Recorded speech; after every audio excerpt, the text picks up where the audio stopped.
Hello, my name is Todd Wimberley. My presentation is on ambulatory surgery of a fracture, particularly a clavicle fracture.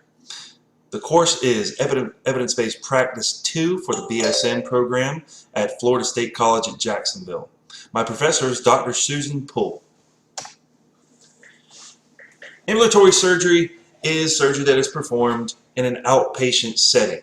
The patient is not going to be spending the night. They're not being admitted to an inpatient setting such as a hospital. The procedure will be performed. The patient will be sent post-procedure to a recovery room. The nurses will monitor that patient, make sure if it was a general anesthesia and the patient was put to sleep, make sure the patient, of course, wakes up. They'll make sure the airway is protected. They're going to evaluate the patient, make sure the vital signs are good, make sure they're stable. Educate that patient with discharge instructions and send him on his way with hopefully family member or members. So it's same-day surgical care. Patients are given educational instruction materials for home use. And this, we're talking about a fracture of the clavicle, and the skeleton here has the two red things on it are its clavicles of each side. So the pathophysiology of clavicle fracture. Not too complicated. The clavicle, also called the collarbone, connects the sternum to the scapula. It's a common fracture. It's not terribly difficult to fracture this particular bone. Takes very little pressure. It usually occurs during falls or direct blows. Sometimes people will have bone disease or weakened bones from age or disease processes, and they're easier to break. But generally, it's a fall or a direct blow. With a clavicle fracture, you're going to have reduced range of motion. You're going to have swelling and discoloration. You're going to have deformity. Deformity being you may see a bump at the site of the fracture. There's very little adipose tissue where the clavicle is, so it's easy to see that bump. Sometimes there will actually be an open fracture through the skin, and you'll actually see the bone itself sticking out. And there's going to be pain. There's going to be pain to touch. There's going to be pain with movement. And you will often see your patients present with their shoulder sagging downward to the front, being pulled by gravity. The incidence of these fractures, as far as where they occur on the clavicle, in the middle third of the clavicle, you see about 80% of your fractures. The distal third has 12 to 15%, and the medial third is less than or equal to 5%, roughly. So we'll get into our case scenario. We have a patient, Emery, who's a 35-year-old male who presents to the surgery center to undergo an ambulatory surgical procedure for a fractured clavicle. The injury was caused by direct blunt force trauma, which occurred during a mixed martial arts sparring session. The original diagnosis was given to this patient by the emergency room doctor. A patient, when they have this sort of injury, almost any fracture, they're going to go to an emergency room or an emergency department or an urgent care center. They're going to be seen by that MD or healthcare provider and usually get an x-ray, sometimes MRI, but usually not in the emergency department. They'll get an x-ray.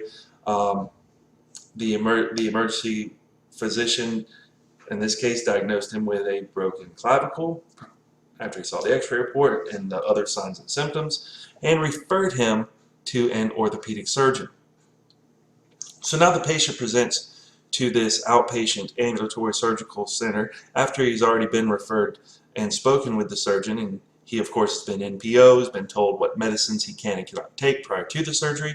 He's had lab work done, and he's presenting now with pain of 8 out of 10 with shoulder movement, discoloration at the clavicle site, swelling at the clavicle site, extreme limitation of movement. He's got it in a sling. He got that from the emergency department. They put it in a sling, immobilized it, and when he does move it, it's very painful, and it's painful to touch. So the x-ray that was obtained from the emergency department, and then, of course, the surgeon wanted his own x-ray too for different views. But the x-ray reveals a displaced fracture in the middle third. The orthopedist recommended surgery, and he has explained the procedure and risks to the patient. Now, the RN has obtained the written consent for the procedure and gone over any questions with the patient to assess for knowledge deficit.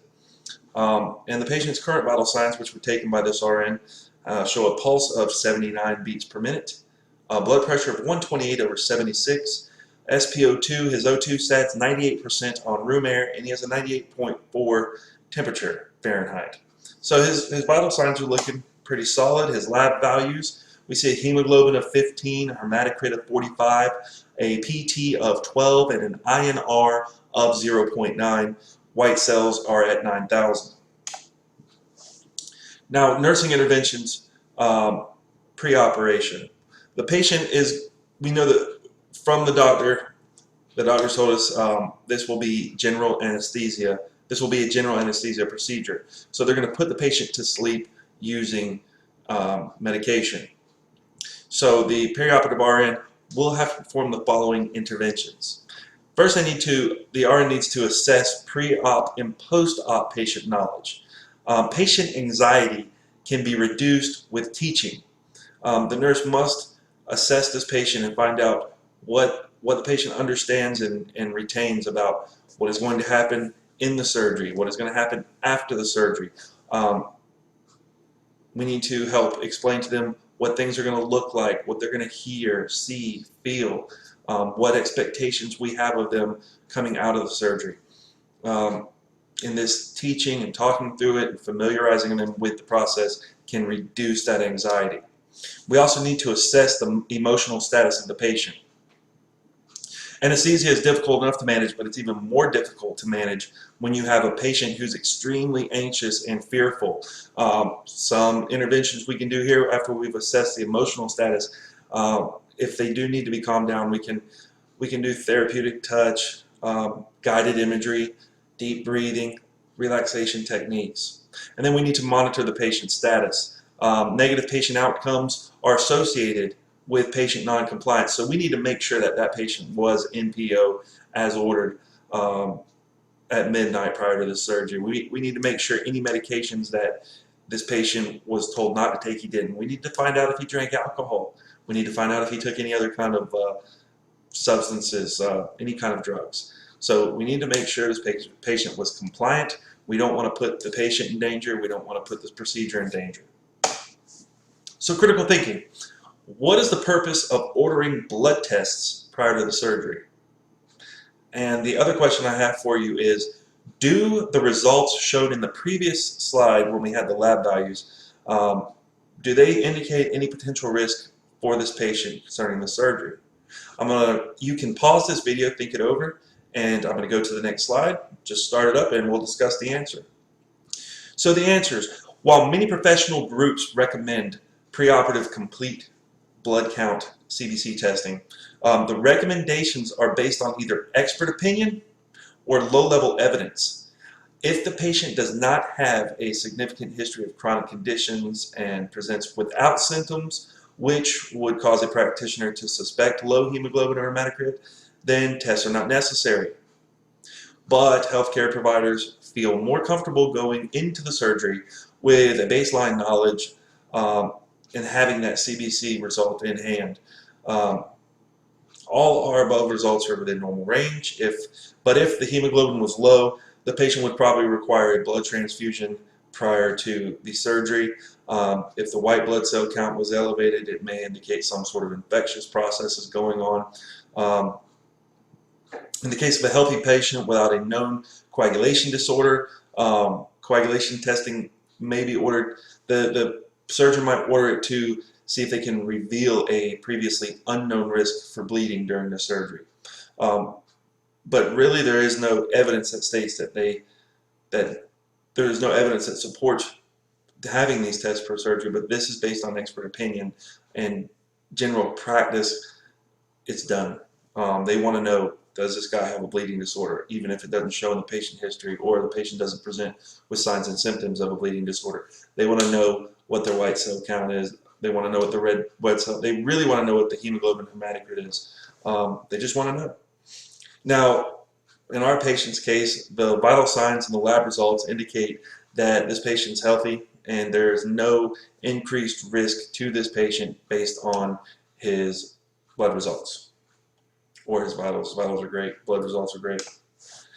So the patient went through the operation, everything was a success. He got a plate and screw fixation, and he's been wheeled into the recovery room, still unconscious. His vital signs right now are a blood pressure of 104/65. He's breathing at 13 respirations per minute. His O2 sat is 95% on room air, and his pulse is 64, temperature 98.9 degrees Fahrenheit. The MD has ordered that the patient be discharged to the recovery room until he's met discharge criteria to go home, which we expect will be very soon, hopefully within a couple hours or even sooner. Vital signs have been ordered every 15 minutes until he becomes conscious, and then every hour until discharge. The MD has ordered Vicodin for pain. He's ordered, while in the recovery room, he's ordered Zofran IV for nausea and vomiting. And the patient is allowed to have activity up ad lib as soon as he wakes up, and we'll give him some education on what he can and can't do with that affected side. And the surgeon wants to see him back in 7 days. So that patient is going to have a schedule, come back in 7 days. We're going to see how you're doing. We're going to see how their discharge education worked out. We're going to see what changes we may need to make, or if you're doing great and you can just keep on the plan that we've provided you. So some post-operative nursing interventions for this patient would be, well, he's unconscious because of general anesthesia. We need to make sure that airway is maintained while he's unconscious. We need to evaluate for nausea and vomiting. We don't want that patient vomiting and then aspirating. And we're going to continue to monitor that level of consciousness. We want him to come out of the sedation, and we want to make sure he's not going deeper into sedation or worse. And then we're going to look for signs of pain both while he's asleep and when he comes to. And part of that is we're going to monitor vital signs. Physician ordered 15 minutes until he wakes up, and then for however long he's there, every hour until he gets to go home. So what would be an appropriate nursing diagnosis for this patient during the post-op phase? Question 1. Question 2, what intervention would be appropriate if the patient's airway does become obstructed by his tongue? Think about it, pause it, think about it, answer it, and then when you come back, we'll go over the answers. Now, the answer to the first question, welcome back. Number 1, appropriate nursing diagnosis, 1 would be risk of ineffective airway clearance related to the general anesthesia as evidenced by the patient's unconscious state. That is our most important thing to watch right now. We know this patient's airway can become compromised due to the anesthesia he was put under. We definitely want to keep an eye on that. And going back to what intervention would be appropriate if this patient's airway becomes obstructed by his tongue, well, an oropharyngeal airway can be inserted into the patient if the patient's nasopharynx becomes obstructed by his tongue. So he's laying there unconscious, tongue gets in the way, he can't breathe. We stick the oropharyngeal airway in there, and he keeps breathing. He wakes up, he's got that thing in his mouth, pull it out, he's all good. We kept him alive and breathing. So this patient did great. His vital signs returned close to baseline. He's regained his consciousness. He's alert and oriented ×3, but he does have some lethargy, which is expected post-op. But he is able to respond to all questions appropriately. We provide discharge education to him, and his wife is there by his side, and she gets the discharge education as well because she's going to kind of be his nurse while he's at home. So he and his wife are both able to repeat back the education I've provided. They're also able to give return demonstrations on some of the pendulum exercises and other things that we've gone over for range of motion for this patient. He and his wife understand that he is to return in 7 days and see the surgeon so we can see how the recovery has progressed. And we send him on his way. His wife's going to drive him home. We'll see him back in 7 days. And I hope you enjoyed the presentation. Thank you very much. Here are my references.